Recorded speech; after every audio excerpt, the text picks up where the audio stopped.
Welcome to the REI RockStar podcast. I got Mike on the line. How you doing, Mike? Doing great. Thanks for having me, Nick. The big Mike Banks down in sunny Florida. Guys, welcome back to another exciting edition of the REI RockStar podcast, your source for any and all advice, tips, and information on building wealth or real estate investments in St. Louis, Missouri. I'm your host, Nick Bauer, your real estate investing coach. Remember, it's not about the money, it's about the freedom. Today's program is powered by the Southside Investment Club, where we talk about all things real estate and real estate investing, and also brought to you in part by Graphic Connections, the Sewell Law Firm, Longhorn Financial, and Insight Title. Today's topic is real estate, which is no different than any other day's topic for our podcast. But Mike, man, I'm so happy you were able to join us on this podcast today. Yeah, thank you for having me. I'm excited to talk real estate and maybe share some info with some of the investors on the call that I don't know, might be able to help them out. Yeah, absolutely. Because let's tell folks about what you do and why I'm so excited that you're on the call. So you've been helping. You run a company called Fund and Grow, and we'll put your. How about we be really good about this and put your information right up here? That'd be kind of cool, wouldn't it? Yeah. So you run a company called Fund and Grow, and you have been doing that for what, 7 years? Yep, 7 years. We've been open for 10 years. We've been in business, but I've been with the company for about 7.5 years. Right, and so you've been working with folks both inside of the real estate investing world and outside of the real estate investing world. And before we actually, I guess, kind of get to really what you do, since you've been working with some of the investors, you kind of caught the bug, and you've been investing in real estate, doing some wholesaling yourself, right? Yeah, exactly. Yeah, I've just been hearing about it so much. I finally was like, you know what? I want some discounted properties. I'm not paying retail anymore. That's really what got me into it, was figuring out how to get properties at a discount off market, and then that's what got me into the whole wholesaling thing. So walk me through that process. What was some of your first couple deals that you've done? And normally the first couple times that someone wholesales a property, they pull half their hair out. They get really, is he going to close? Is he not going to close? What's going to happen? How do I get my money? Is it really going to fund? Am I going to get arrested? Is this illegal? What's going on, right? But you kind of had a lot of those fears already to the wayside, because not only do you work with a lot of investors and people, real estate professionals inside the industry, but you had some pretty powerful backing behind you, not just with your own arsenal, war chest of capital, but through your company. So walk us through that process.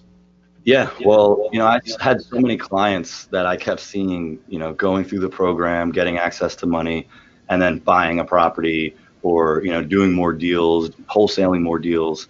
And I was seeing them, cutting $10,000-$15,000 checks just from a wholesale deal, let alone, flips and all that. So I really wanted to get into it, but I just wasn't really feeding the machine. I wasn't really, for one, I wasn't putting the time in, but I wasn't putting the money in. I wasn't spending what I should be spending on, my marketing, on, reaching out, cold calling, spending that time and putting the money towards those things, paying an assistant, whatever it was. But having access to credit, it just gave me that, I don't know, that confidence to just spend more money, and knowing that it's not all on my personal credit report. Too. I was like nervous to put too much on my personal credit, because I just didn't want to screw my score. So getting access to business credit, I felt a lot more confident to spend more on the business and not think twice about it, and that just kind of sped everything up. And I was able to do a few deals in a short period of time versus the whole year and a half that I'd been waiting for my first deal. Right. Yeah, absolutely. And so you just recently closed up a deal, this really has nothing to do with funding, which is kind of what we are supposed to be talking about for this webinar. But just to kind of give maybe someone that's listening or tuning into this an idea of it's like the same concept, obviously, in other towns and other cities, and it's the same exact type of process, but it's just different numbers and different real estate involved. So what's kind of what was kind of the numbers walking through one of the last deal that you closed up? Okay, so on the first deal I did, I just assigned a $5,000 fee. That was Mhm. on a duplex in Tampa, right? But I got a better spread on my next couple deals, so I So didn't. back to that first one though. So $5,000. I mean, that's nothing to shake a stick at. That's a great. No, Uh, no, that's good. Yeah, that was good. There was a lot of a decent amount of back and forth and work involved. So I was learning the process at that point, and mhm. now it's gotten a lot easier. I think it has a lot to do with the buyer you're working with. If you're not the actual buyer, if you're not going to rent it out, obviously you have to find a buyer. And some buyers are very easy to work with. They just pull their trigger and that's it. And then there's some Mhm. buyers who, they're trying to shake you down for every repair. And so that's kind of how the first deal was. It was very involved, a lot of communication, and he actually used financing on the deal, so it was a tricky one. And Yeah. that was my first one. But the next one I had a But bigger. but but still, my question on that though is like, what are the numbers? It was a duplex, right? It was a duplex, right? I had it under contract for 145, Okay, that's what I wanted to know. and I 145,000, and you sold. sold your contract for 5,000. Hmm. So basically, you found a buyer for 150,000. What are the rents for those units I believe it was at 1450 a month. for each unit? No, 725. Okay. So we got buildings like that here in St. Louis, all Hmm. over. Yeah, Actually, it wasn't the best deal, but like the numbers weren't that great, and we ended up getting the seller to do some repairs on it. So it worked out. It was a tricky one, yeah. but yeah, it having access to the funding for me was kind of what allowed me to keep putting the money into the business, because I almost failed, and I was like, I had a couple deals under contract, didn't work out, and I was like, all right, you know what? I don't really think I need to do this. I'm making good money with Fund and Grow. What am I even trying to get into wholesaling for? Right. And I was about to give up, and then I was talking with my girlfriend. She kind of got me back on track, motivated me a little bit, and ended up getting like 3 deals in like a couple months span. Right. Um, and I feel like just injecting that marketing though is where a lot of that came from, and having the money. You might not pull the trigger on a certain deal if are kind of tight on cash, but having access to 50 or $100,000 in business credit that I can use to just put it towards marketing, or even just to purchase the property outright. I love having access to that. And if we're going to get to my next deal, I wanted to just say one thing Yeah. about it No, quick. we're only gonna talk about your first deal for the rest of the webinar. That's Oh, it. That's all I want to know. No, well, no, the thing that I was, just wanted to figure out what the numbers were. So go ahead. Go ahead. yeah, no, I totally get you. The second one was a bigger fee, so I didn't want to just do an assignment fee, because I don't know, I feel like that could just go wrong if someone sees that you're making more than 10 grand, that they might not want to follow through on the contract. So I double closed on it using my own money, but I didn't have to use my own money because I have access to all this business credit. I can I can come out of pocket half of it and cover the other half depending on how big the purchase was. This was a 190,000. So, I was able to use some of the credit and some of my own money, and not really have to pay that much in So in fees. Florida, you can't do a dry close, or you can't do a table. You have to table fund down in Florida. Like If you have to actually have the funds to close when you're doing a double close. if I want to if I want to hide what I'm making from the end buyer, I Oh could wow. close just using the end buyer's funds, Uh and huh. I did that actually on one of the deals. Okay. But then I learned that he's able to see what I made, and I don't really want him to easily be able to see what I made, because I feel like Wow. that could affect his next offer on the next deal we do together. Yeah. Okay. So there's a couple tricks around that. In Missouri here, that's not the case. If you do a double close, there's title companies that are investor friendly here in St. Louis that will allow you to do that. Um, Oh yeah. uh, and there's no, I don't believe the buyer knows, because I've been on both sides of both sides of it, where I've bought it from somebody and I know that they were using my funds to close it. I don't care. It doesn't make any Right. difference to me. And I've been on the other side of it, and I'm pretty sure in St. Louis that's not the case. So it's interesting. So you can do that, but in Florida, but the other guy knows what you're making unless you bring the money yourself. Right. Wow. Okay. And maybe it was just that title company, but yeah, It might be. It might be. Oh, you know Yeah. what it was? There was only one closing statement. I think that was the issue because we were funding it with just the end buyer's money. There wasn't going to be a separate statement. Mhm. Um, So so, I, so that's I, why we got together. I'll give you a small little tip here. What we generally do is I normally don't do assignments for folks unless they bought several properties from me, right? I Right. know they're gonna close, and I know that they're a legit buyer and things like that. I got some people that I sell to, three, four houses a year, and we could do it with a handshake because I know he's going to close, and Those are the best. yeah, exactly. If I could only find 15,000 houses for him, I'd be a stupid rich man. But but yeah, so we almost never do an assignment. If we do an assignment, it's for people that have been repeat buyers or someone that we're working with one-on-one, and they're part of one of our programs that we have going on, where we work with individuals one-on-one, and everything's super transparent and things like that. So Mhm. if it's just someone that I really don't know or I've never dealt with before, we'll do the double close on it, and it adds some closing costs to it and things like that. Mhm. But it's really, that's kind of what we do. There's a couple other things that we do on the back end of that that I'll save for another time. But I would if you don't know the person, double close it, because if you assign your contract off, and this happened to me one time, Mhm. you assign your contract off, okay, and then you think, oh, I'm done. There's nothing left on me. Well, your name's still on that contract, and that seller that's selling you the house doesn't know that you've assigned it. And Yeah. I had a gentleman actually terminate the contract and say he after his inspection, and I'm like, man, why did you do that? He goes, oh, I didn't like how the inspection went, so I terminate the contract. And I'm like, but well, just if you're gonna let me know, and then I'll just find Seller? another buyer or something. Now I was completely left out, hung out to dry. I didn't have control of this property anymore. Wait, the buyer told you that? He canceled? Yeah, Oh. yeah. So seller A, I was B, the investor, and I signed my contract. I sold my contract to somebody else. He bought my contract from me, and the inspection period on my contract was still in force, so he terminated the contract. Mhm. So And you yeah, didn't realize that?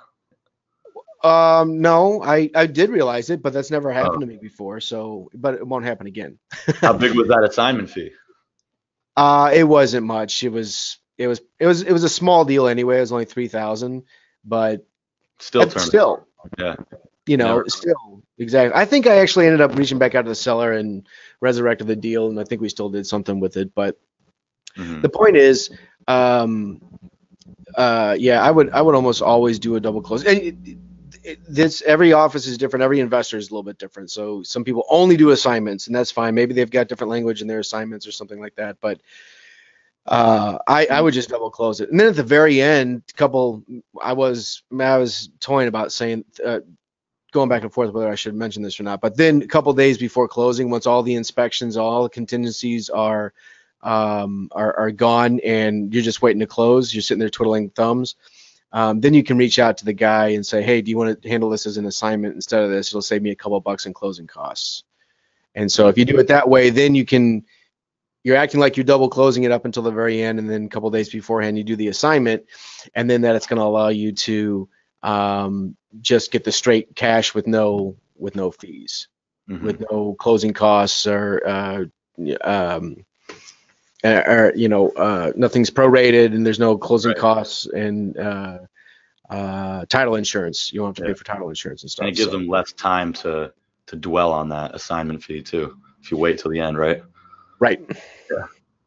That makes Yeah, sense. and the reality of it is in the United States, it's a weird disclosure state. I mean, or disclosure country. It's public knowledge where what someone bought a piece of property for, Mhm. what how much you make. I mean, it's pretty common knowledge. Someone was telling me, I'm not sure if this is true. I'm maybe talking out of my butt here, but in Germany, you don't know what the guy next door makes. You don't even have a clue. You don't know what he bought his place for. You don't know any of that stuff. It's after World War II, everything became really secretive. I guess, or just lockdown, and they controlled a lot of the information. In America, it's way open book knowledge. Someone could look that up, and I think it's probably better to be more transparent up front, because if they find out later that you made a whopping, $28,000 on it, then maybe they're like, well, crap. He was all like, oh, I can't take any less than this. I got this, and like just see how you negotiate it. I just, sometimes I just kind of lay it out, especially if it's a repeat buyer. Look, I'm getting this for 55,000 and I'm selling it for 75. Are you interested? Right. Yeah. Just that it is what it is. I know what it's worth, and I have people that want it at this price. And if you want it, you can take it. If not, I'm going to get another buyer, or I'm going to rehab it myself. Yeah. I just did one actually that should be closing today, but they've been waiting for the mortgage payoff. It's just a small one, but it's actually through a buddy of mine who I know through the affiliate webinar world. But I'm assigning it's just a $2,000 fee on it. I agreed to the price with him. It was my asking price of 59. I had under contract of 57, and it's like 70% rehabbed, has a new roof, new AC, new drywall, just needs like maybe some $10,000 worth of touch-ups, paint and stuff. Anyway, he's like, yeah, I'll send you a contract right now for 59. I'm like, all right, I have a few people that were interested though. I don't know, what if, one of them comes back and offers me higher? He's like, well, like we're building a relationship here, and blah, blah, blah. Yeah, of course, meanwhile, I know the guy like outside of real estate too. It's just funny, but I was going to get the deal anyway. I was just messing with him. But anyway, he sends me the contract, and then I get a text message from another buddy of mine who I know that's in the wholesaling game. He's like, hey, is this your guy? And he sends me a screenshot of the deal. He just sent it out to his list for 75. He got it under contract for me at 59 and went and sent it out for 75. But he's going to buy it either way. They might rehab it. This guy's doing like 10 to 15 rehabs a month now. He partnered with a lender. But he kind of got me going too, because I talked to him about a year ago, and he only did 14 deals his first year, which is a lot. He made like 200 grand his first year in wholesaling.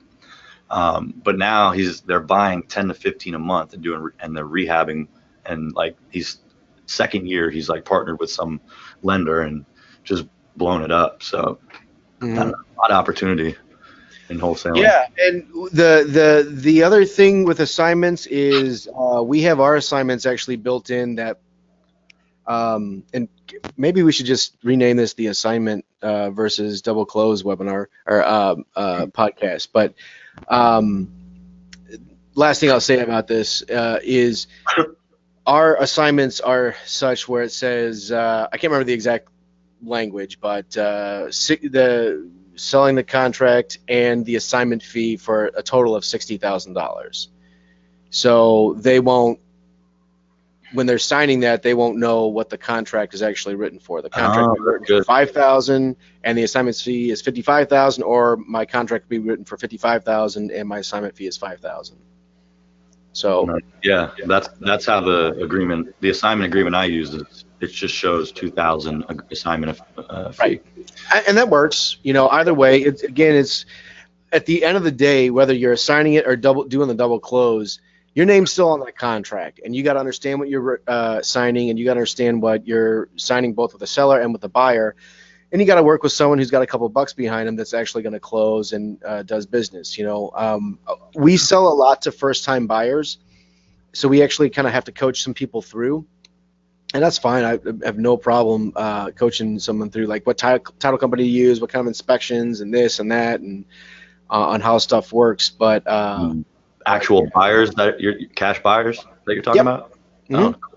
Yeah. So, and people that have worked with you and got backing with you as well. So maybe that's kind of a good transition to talk about our original topic here, which was kind of some funny aspects, and you've got kind of a unique perspective on that in the business. You do plastic.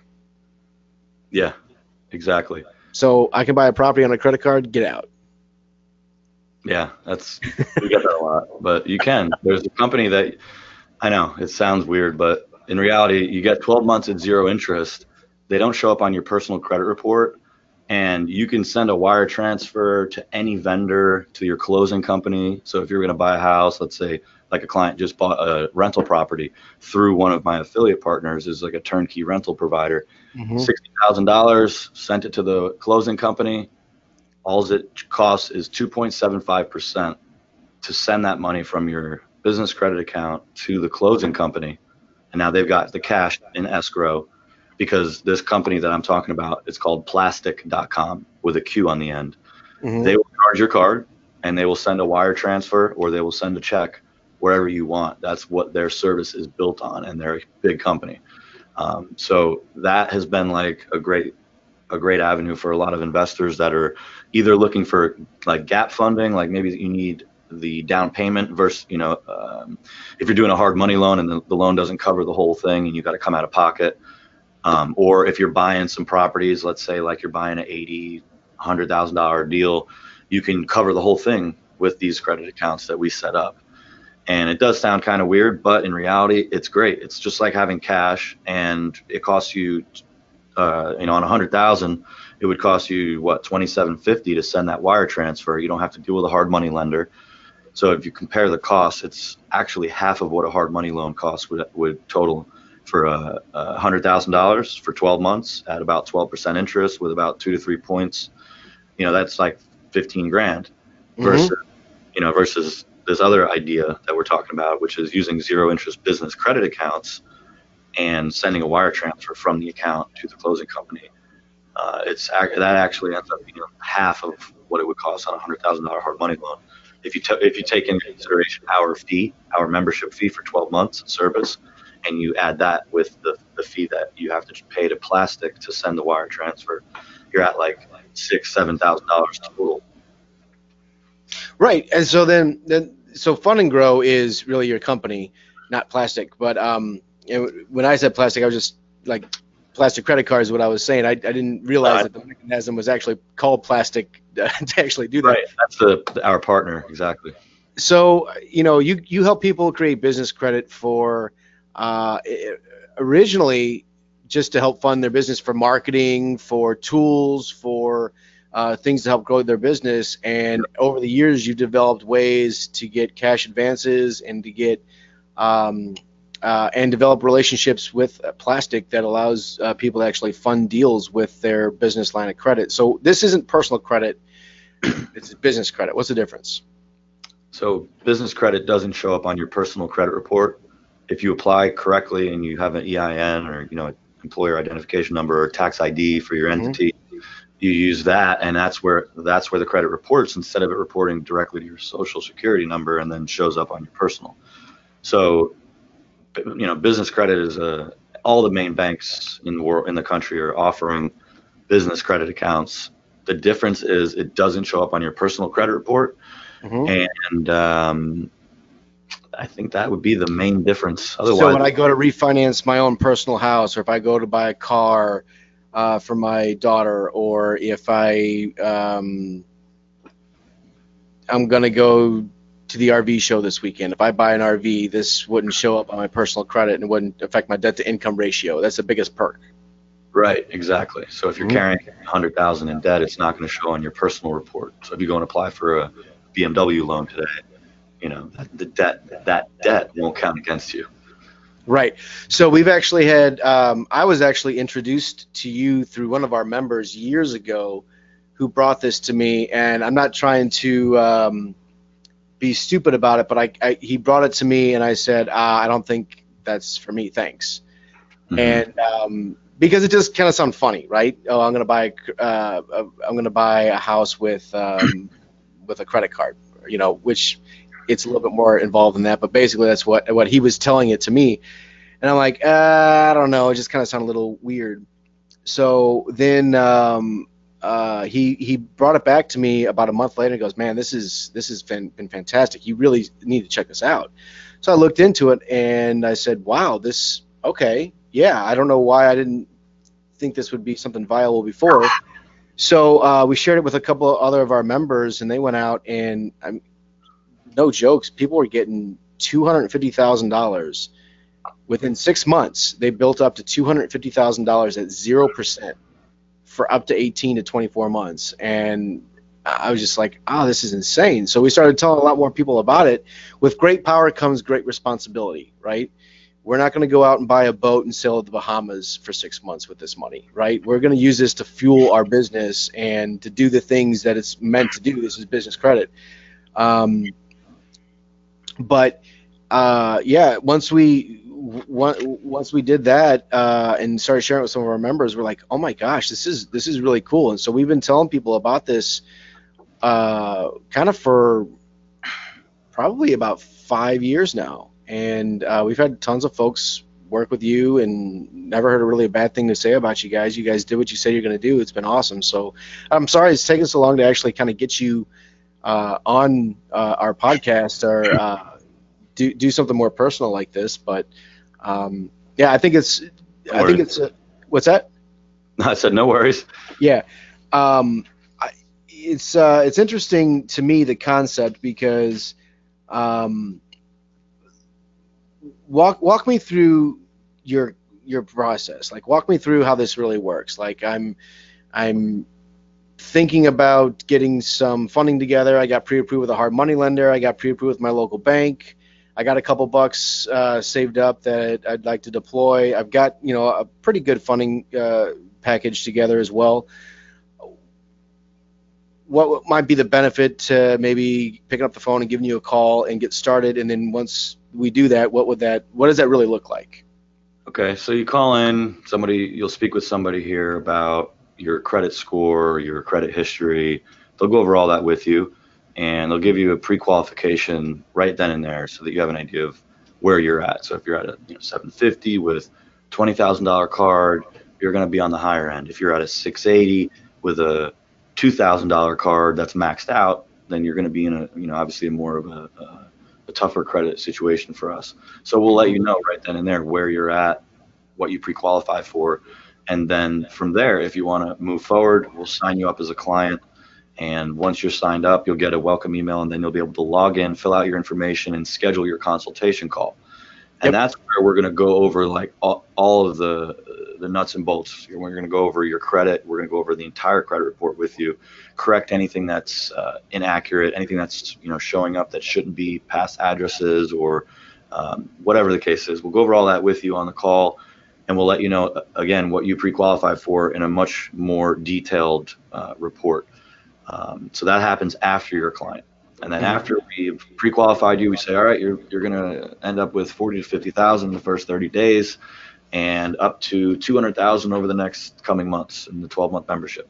Then we move you right into applications. So once you call in, you get signed up, you schedule your consultation, you fill out your information, your client login, schedule your consultation, and then we review your credit. We give you your pre-qualification, what needs to be done before we apply, if anything. Like, let's say you need credit repair. Then we'll tell you, look, you need credit repair, and work with our sister company, and they'll handle that for you and expedite everything. Or we'll say, hey, you need to pay down. Your balances are too high. Right now, you're almost maxed out. Is there any way you can make some pay downs so that we can bring this debt to credit ratio down so that we can actually apply and get you some substantial approvals on business credit? We'll go over everything with people. There's no one's in the dark. Everyone knows what's going on in the first week. And then if we decide, all right, let's move into applications, and you get your funding, and then once you have that funding in your hand, now we want to buy some properties, or we want to spend the money, and we want to pay some contractors for rehabs, whatever it is. Then we get you set up with Plastic. We have a liaison there. They will hold your hand through the whole process. Setting up the account with them is easy. You just register with Plastic. It's just like any other registration. It's easy. And then you can add accounts in there that you want to send a check to or send a wire transfer to. So you add like the pay to accounts in, and then you describe whatever it's for, and then you send them that wire or you send that check that way.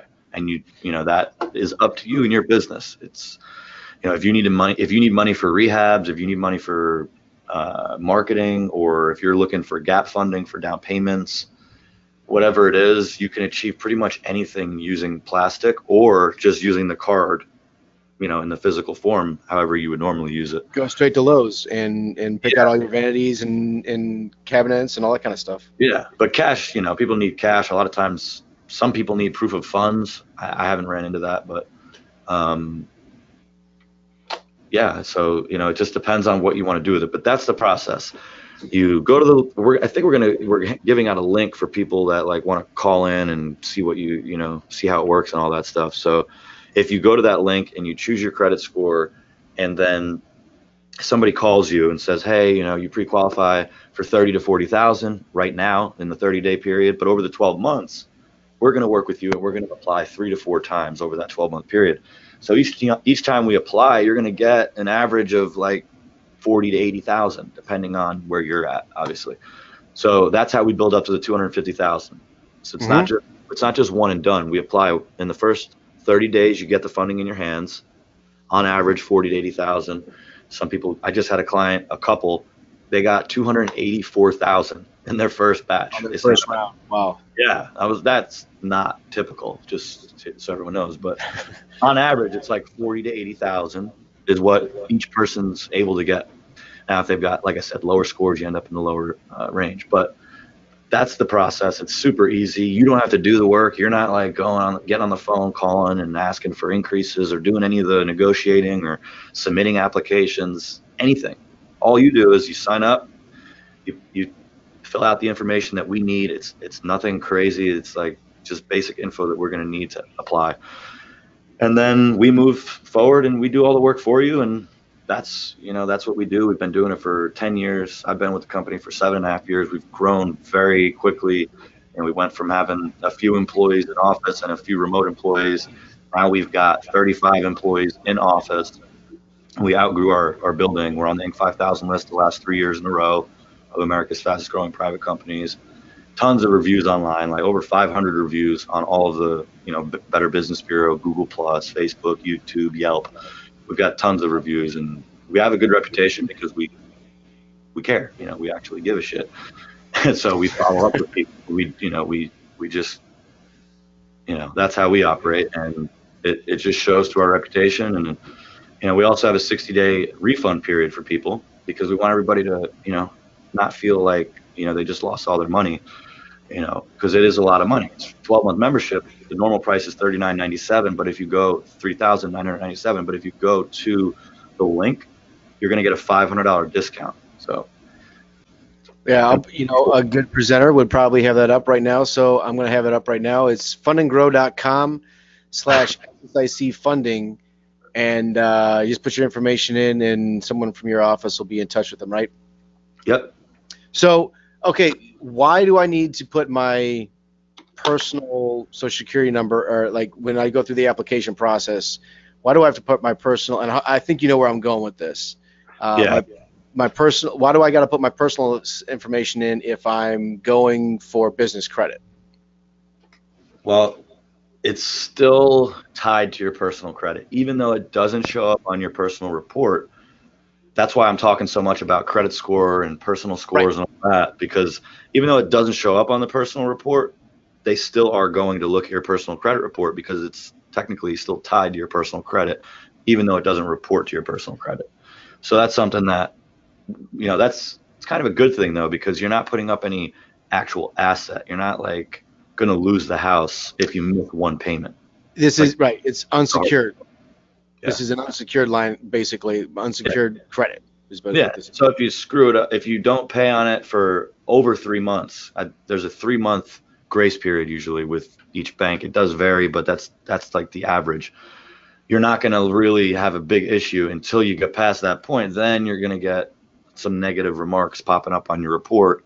So you don't want to do that. You don't want to, you don't want to get a hard money loan if it's not a deal. If it's a deal, it's a deal. You get the rehab done, you list it, you sell it. Unless the whole market crashes, then there's gonna be a lot of other issues if that's the case. But if it's a deal and you have access to the credit, you sell it, you pay the credit off, and you just did that all with 0 interest business credit, and you do it at half the fee you'd be paying on a hard money loan. And the reason I say half is because our fee is going to be $34.97 for the year, $3,500, and then you pay 2.75% to send that wire transfer for the house. Let's say it's a $100,000 house.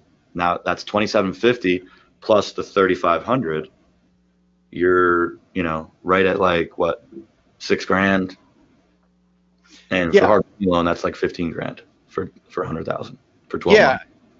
yeah. If you include all the financing costs, the way I always tell people, don't get so hung up on what interest rates being charged by the hard money lender or by the private lender or by the fill in the blank, right?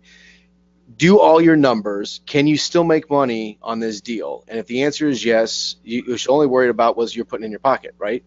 If you can squeak out a $22,000 profit by doing that deal, that's $22,000 you didn't have before, right? Mm-hmm. Who cares if some of that was going to a hard money lender, or if some of that was going towards, the 2.7 wire transfer fee or whatever it is? Who cares where that? As long as at the end of the day, if it's all said and done, you've squeaked out your profit. Well, that's $22,000 that you didn't have before. But really, where I was going for with the personal credit is when you actually send these applications out, you're applying with your personal Social Security number, right? Like that's going to be a ding on your credit report. Yep. Yeah, they do check your credit. Yeah.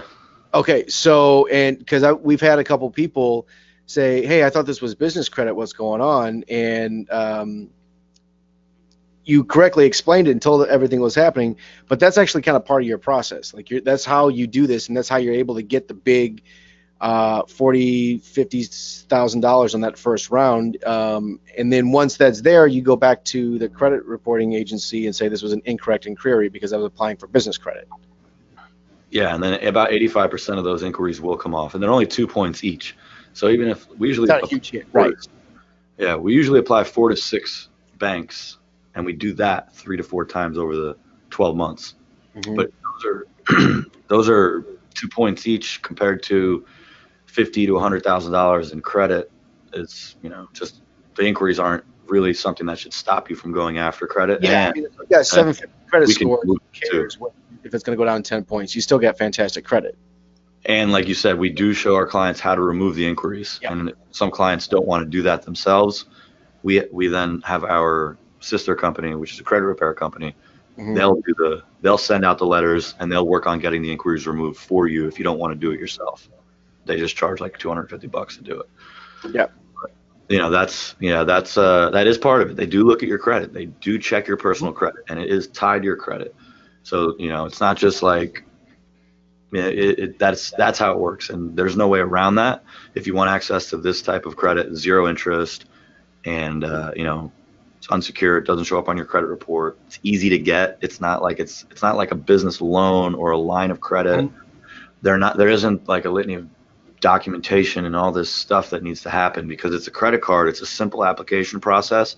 It costs the bank a lot less money because it's less labor intensive. They don't have to deal with all these different human beings reviewing the file. Usually it's just automatically done through the computer and you get an automatic response. Most people just take that automatic response. That's where we come in, and we take that, whatever that response is, and we bring it to a human at the bank who we have a relationship with, and we say, look, this is not grounds for a denial, or look, we need to review this account. The limit isn't where it should be. And so that's how we're able to get your accounts approved at the maximum amount because of the relationships that we have. We're not just throwing stuff at the wall. We are applying and strategically following up and speaking with the decision maker at the bank. And we don't apply for anybody unless we know they're going to get approved for at least like 20,000. We won't really, in some cases we'll apply for somebody if they, if they're only going to be getting 10 to 15, but in most cases, we advise them to either make the pay down that needs to be made or whatever it is before we apply. Right. It might take a couple months to get them in a perfect position to start that first round. And then once they're there, boom, they start getting funding. And then that will set up the second round, the third round. And they're with you for a year so they can get that expert advice to get them in the right position to be able to do that. Mm-hmm. Yeah. Most people get it. Most people move right into funding. A lot of people qualify right now. A lot of people might need credit repair. Maybe you need pay downs, but that's only going to slow you down a couple months if you really act on it. So what gave you the idea to start a business like this in the first place? Because it's pretty unique business plan, and I have a half-hour drive time into the office every day, and so I always think about different things. I either listen to a podcast or watch a YouTube video or make a couple phone calls or just sit and think. And sometimes I think about another product we could do at SSIC, or another venture that I could do, or just do something. Just kind of fun to think about. I really want to start a restaurant. I'm just full disclosure. I'm never probably going to start a restaurant because it's just too much work. But I love to cook. So anyway, I think about all kinds of stuff. What made you think about doing this? Well, the guy who started the company, he was in the mortgage business. He was a mortgage broker. He did a lot of loans in like California. He was based out of California. Anyway, he basically saw the opportunity. I believe he saw that there was other people that were just starting to get into this. It was very early on when, before this was so popular. And also he saw that the mortgage industry just wasn't doing as good as it was. And this was back in like 06, 07, 08, when the company was started. I believe it was 07. So that's how he got into that. He saw that there was a need. A lot of his clients weren't meeting the amount that they needed. They weren't getting the amount they needed on the mortgage. So he was getting, instead of getting a HELOC, he was getting business credit in some cases. So once he realized he was able to do that, he kind of just started the company.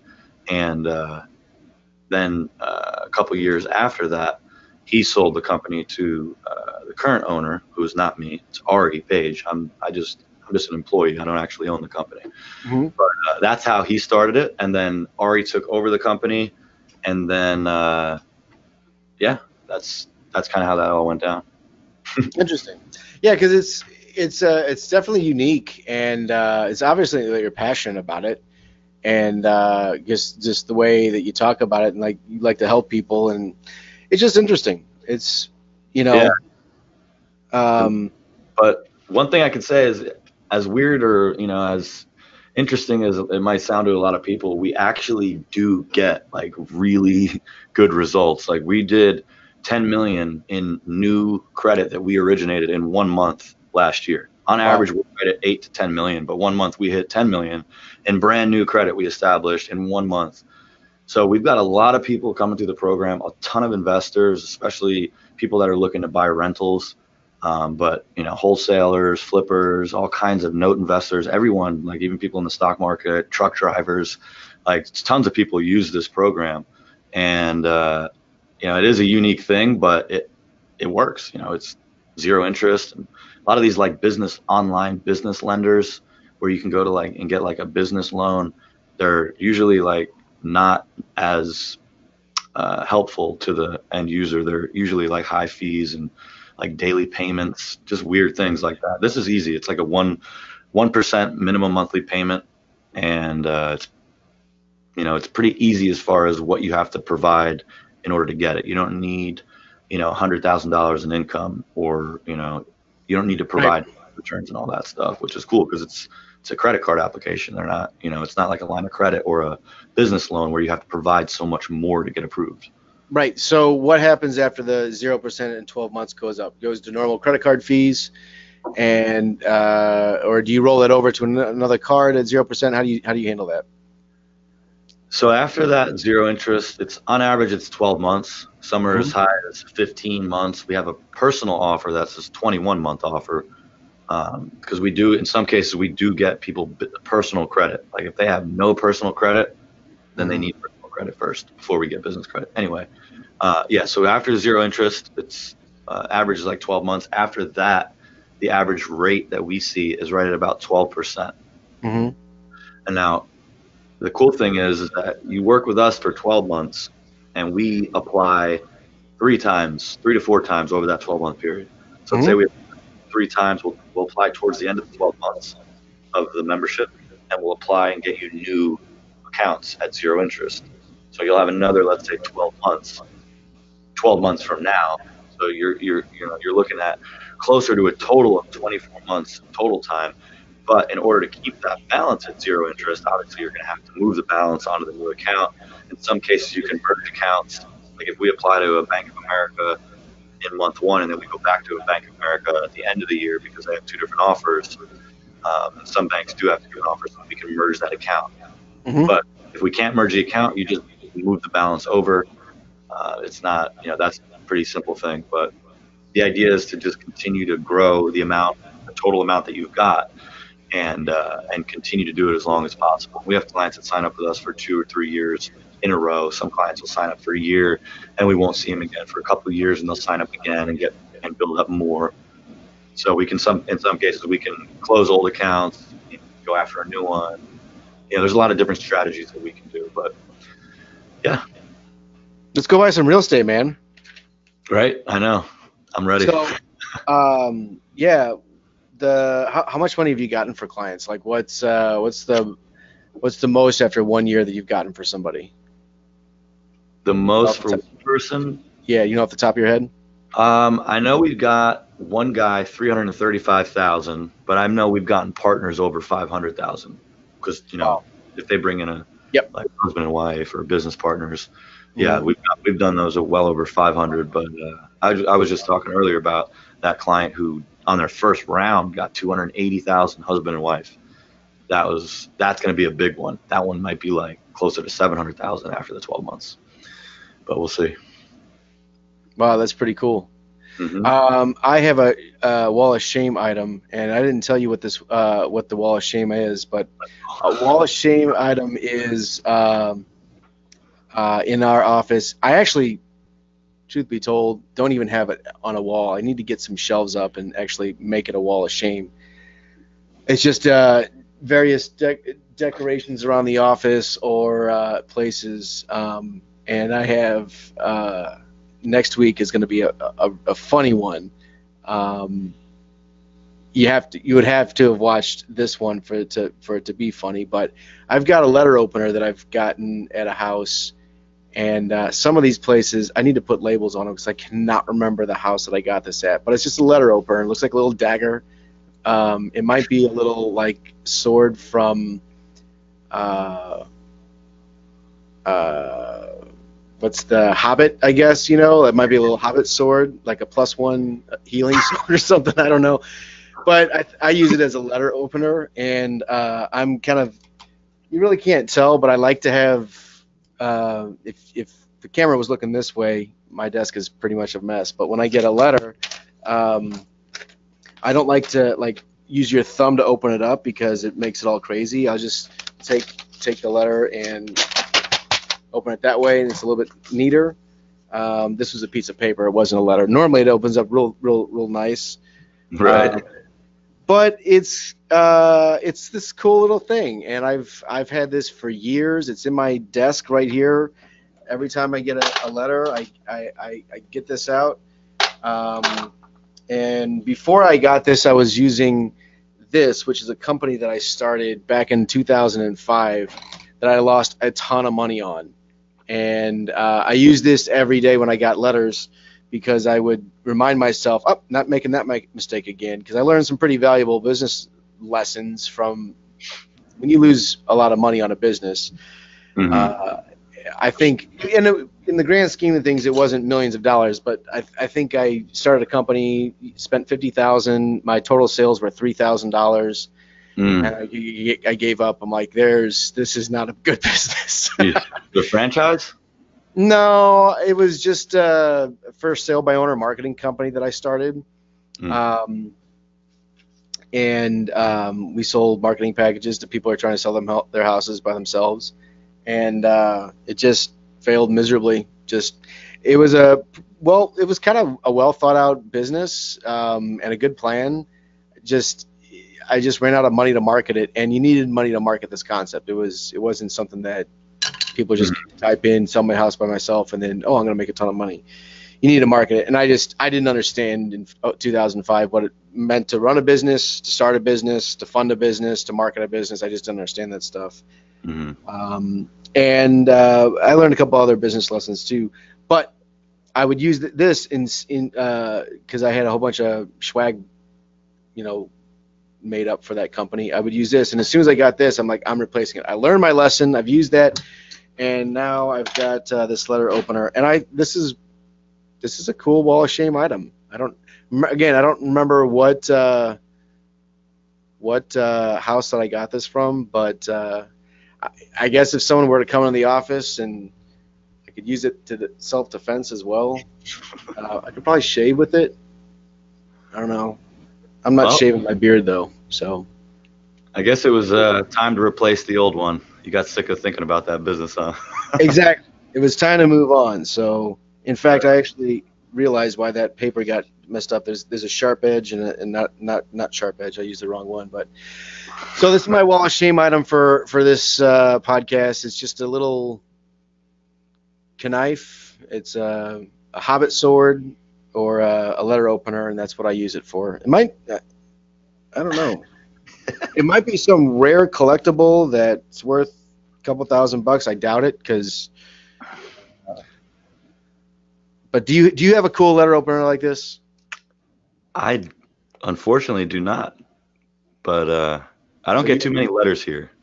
Yeah, So, yeah. I get all kinds of stuff here. So, I guess that's. Did we miss anything else you want to talk about? Where are you going to from vacation this year? I'm planning on going on a cruise in a couple months. Probably just gonna do like a Bahamas cruise, maybe Puerto Rico. I'm not sure yet. But one thing I was gonna. How about you? Where are you going? My gosh, I don't know. We go Florida? to Yeah, we go to Florida. Yeah. Actually, Yeah. where are you located in Florida? Florida, Tampa. Tampa. Okay, so we go to St. Pete's Beach once or Okay. twice a year. That's not too far from you. No, that's maybe. 45 minutes. Yeah. Yeah. Hmm. Yeah, maybe we'll sync up next time we go down. Yeah, definitely. We go to a place called Big Cedar Lodge here in Missouri. It's down in Branson. We're a Branson family. We love Branson. There's so much to do down there, and I love to fish for trout. There's a bunch of stuff for the kiddos, and at Big Cedar Lodge. It's owned by Bass Pro Shops. It's a really cool resort.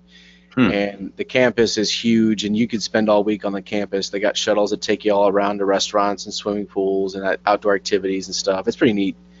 Nice. That's really cool. So we'll probably go there again, and I don't know. We'll go to Florida. Where were we just talking about going? Maybe out west. You ever been to Hawaii? No, I've actually been to every state in the continental United States. The only two states I haven't been to is Hawaii and Alaska. Yeah, I want to check out Hawaii. Haven't been there. Yeah, that's a long flight, man. I don't know. Yeah, that's the worst. I was going to go to Fry Fest, but that got canceled. Or Fire Fest, whatever. Is it Fry Fest? No, I was not going to go to Fry Fest. Have you heard of that? No, I don't know. What is Watch that documentary on Netflix. Oh my gosh. That is Fry Fest? Yeah, FRYE. And where is that? It's in Hawaii on the water. It's like a festival. Is that what you're talking about? It was in the Bahamas. It was a music festival, and it's pretty. You watch that. Trust me. Watch that. Go home tonight and watch that with your girlfriend, or just while you're going to bed, watch it. It's pretty fascinating. Yeah. It's a musical festival that they put together in 4 months. That it's just unbelievable what happened. And of course, everyone showed up, and it was not ready, and so just completely. The guy's serving 8 years in federal prison right now, and everything. Like it's. And the thing is, you watch it, and you're like, I think he kind of tried to make it happen. I don't think it was all scammy, but it sure ended up looking scammy. So he got it was just. I mean, people were paying $50,000 for a ticket to come. And they were supposed to get this great villa on the beach and exclusive and everything. And they showed up and they got a FEMA hurricane tent to live in with a mattress that was wet. Oh, man. And all the bands pulled out because they didn't get paid. And It was a mess. It was crazy. Wow. Yeah. I'll check that out for sure.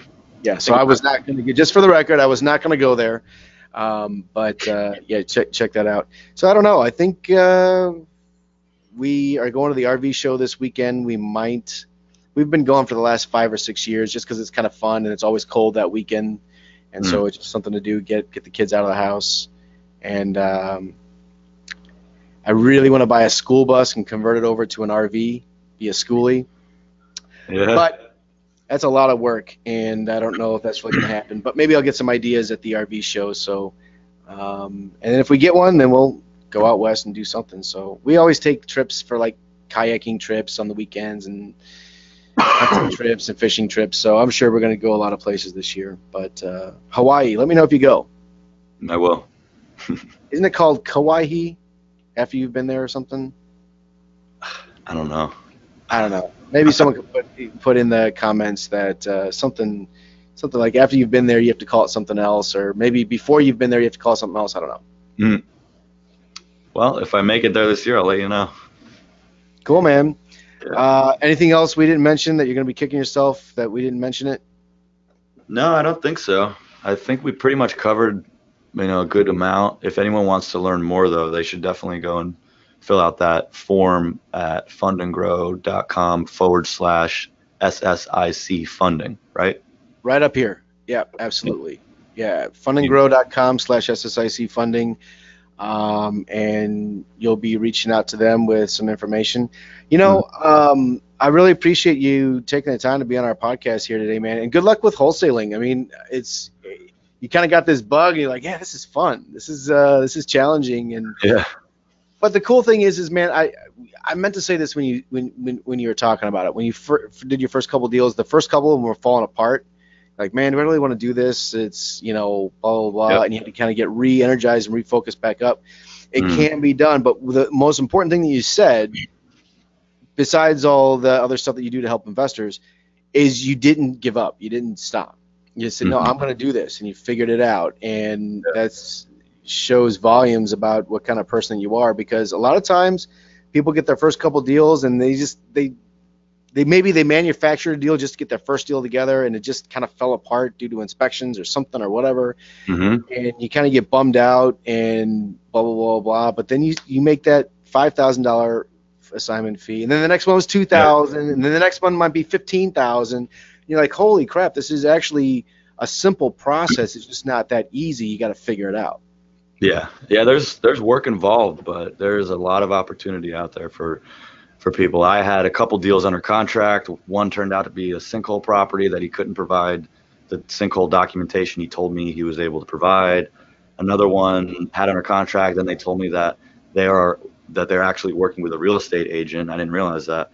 And that contract was going to end in a month. And so I had to wait, and then they ended up selling the house for $20,000 more than what I had under contract for. Wow. So there's a couple of things that happened that really were like, burned. And I was just like, I just drove all the way to this house, met with this seller, spent this whole hour. I didn't make any money. Like, come on, this sucks. But once you get that. Boo-hoo, man. You spent a whole hour on that deal. Well, I know for me, like, I'm like thinking like it's just going to work out the first time and that's it. And if it doesn't, then it must not be. Right. I think a lot of people that happens, and that is what we're talking about, which is not like letting that happen. Like, don't let your negative perspective build up too much. Just stay focused on the end goal, and it works out. A lot of people don't even have any money that get into wholesaling, and they make deals happen. And I'm over here pumping money into the machine, and I was like, I got to make something happen here. So a good year and a half went by, and I sent out a few campaigns and almost had it, couldn't quite get it, until finally I was like, all right, I'm doing this. And I'm not going to fail at it. I'm going to do it just because, I started to do it. I'm not going to back out of it. I got freaking 250 buyers on my list. How the hell am I not doing a deal? So yeah, stick with it if you're at that point, because it is there, and you could even get into cold calling, which I'm hearing a lot more about. People are just hooking up the auto dialer and doing a lot of cold calling and saving a shitload of money that would have went out the window in marketing. So that's another way to do it on a low budget. And even if you've been doing it for a long time, you can have a month or two where just for whatever reason, a couple deals fell apart, or you got a motivated seller, but something happened and they've got to wait 3 days before they got to move the closing or whatever, or just December happens and slows down. I mean, even if you've been doing it for a while, sometimes you hit a brick wall and you're just like, man, do I want to still do this? I mean, I've be lying to you if I said that didn't happen to me. You know, it happens. It's like, well, no, let's work the plan, and the plan's going to work. That's what we do, right? Yep. And then the next month we'll go out and hit a home run and get a bunch of deals on a contract. So kudos for you for not giving up, because the first couple of deals are almost the hardest. Thanks. You know? Yeah. Once you get that taste and you get that confidence of, oh, I see how it does work. There's a lot to learn, though. There's things you just have to do and figure it out. You know, ask questions. No amount of coaching or no amount of courses or whatever can tell you just, you know, I mean, it certainly helps if you've got someone looking over your shoulder and helping you out and saying, hey, here's what you probably should do here, you know, or this is how you know, I've run into that before, this is how you beat it or whatever, you know. But some of it is you just got to do it. You just got to get out there and figure out the solutions yourself. So, again, kudos to you, man. Thanks for joining us on this podcast here today. Yeah, thank you for having me. I really appreciate it. It's been my pleasure. Guys, this has been a blast. For more information, go to fundandgrow.com/SIC funding to get 500 smackers off. So that's always a nice thank you. But that's it for today. This has been the REI Rockstar podcast. Mike has been our guest, Mr. Mike Banks, and I've been your host, Nick. Signing off. We'll see you at the top or from the top. Talk to you soon.